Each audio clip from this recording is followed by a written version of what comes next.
control. Good. All right, so awning's in. This is that switch I was talking about that I've been using to run your awning. We're going to move sideways here and go and run your slide out, always making sure that you have plenty of room on the outside, and when you're bringing it in, that you've checked the floor to make sure there's nothing in the way if you have children or pets or anything like that. You might even want to sweep the floor to avoid scratches. So I'm going to run that out for you.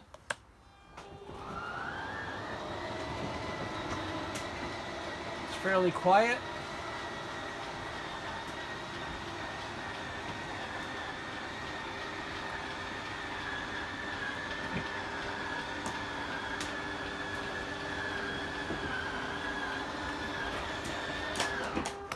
Perfect, just that easy.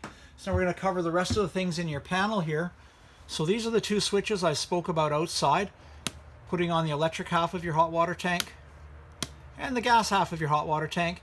And if your hot water tank does not light on gas, you will get a default light that will come on and tell you up here that your gas has not lit.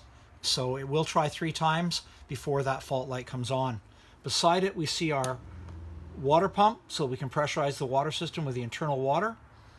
Up here we see a battery button, and I press and you can see the blue lights light up showing that we're charging or have a full battery. And we have an empty black tank, and we have a basically empty gray tank. And above here we have fresh with 1/3 of a tank of water, so that we know that we have a bit of water for our camping. The blue light below here is your internal lights. It's nice that it's lit when you get into the trailer, so it's easy to find in the dark. Again, you also have a motion sensor light on the ceiling, just like we did in the cubby, which is nice. Above the bed, we're going to find a carbon monoxide detector. Good thing to have if you ever hear that go off. Same as the LP when I show you that. You just want to get out of the trailer, leave the door open, go to the front, turn off your propane, wait for the beeping to stop, and then do a little bit of investigation.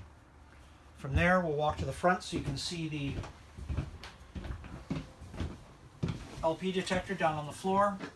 Good idea to check that periodically. And also above us, we have a regular smoke alarm, very similar to what you might have in your home, and that'll be battery operated. The other two are hardwired into the 12-volt battery in the trailer. While we're in this vicinity, we may as well talk about your power converter. So you do have a 110-volt side, just like in your home, with standard breakers, just like you'd find in a fuse box at home.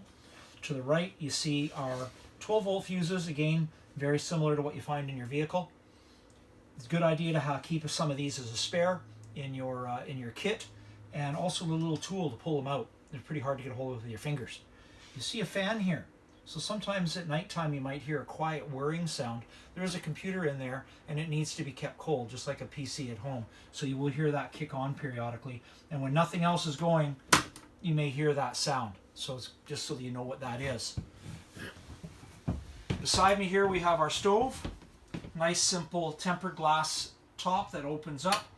Always remembering that's tempered glass, so be careful with pots and pans. That's an expensive piece of glass to break. Starting your stove is very easy. We turn the knob to the light position, turn the auto start just like a barbecue, and then we have our propane is working. All 3 top burners will start in that same manner. To light the oven, it's almost the same. You have the igniter here. The only difference being is that when you turn it to the light position and turn the clicker, you still need to hold that for probably about 20 seconds till you see the pilot light get nice and steady. Then you can let go and turn it to the appropriate temperature. You've also got a nice light that lights up the knobs. A lot of people like that as a night light even, and then it also lights up the inside of your oven. Remembering always to close your lid for travel. Above it we have a range hood, fan, light. Above that we have a standard household microwave, so there's very similar to the one you might use in your home. Beside us here we have a refrigerator. Handles here. Inside you'll see your controls. You have an auto/gas switch here. I have it in the auto mode so that when I turn it on, it comes on.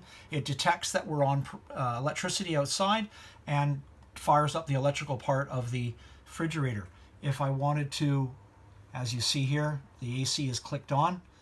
If we had no power, it would have gone to gas and lit the gas part of the refrigerator. And again, like the hot water tank, if that did not work, our check light would come on to tell us that no, I'm not on gas. So then you've got an adjustment here for temperature. Always start off on the coldest until it's pre-cooled. Good idea to always pre-cool your trailer the day before when you're going on a trip. Turning it off. If we go to the front, we can run the, you saw me turn on the water pump switch at the front. We have water in the trailer, so the water pump is pressurizing the system. It's a demand pump, so that when we are dry camping with the internal water, you will just hear that pump click on whenever I turn the water on, just to repressurize the system. When we're on city water, the pump is not required because you have a pressurized water system, just like at home. This is your thermostat for your furnace and your refrigerator, your air conditioner. It is kind of a refrigerator, isn't it? So we want to wake it up, get the light going there, and then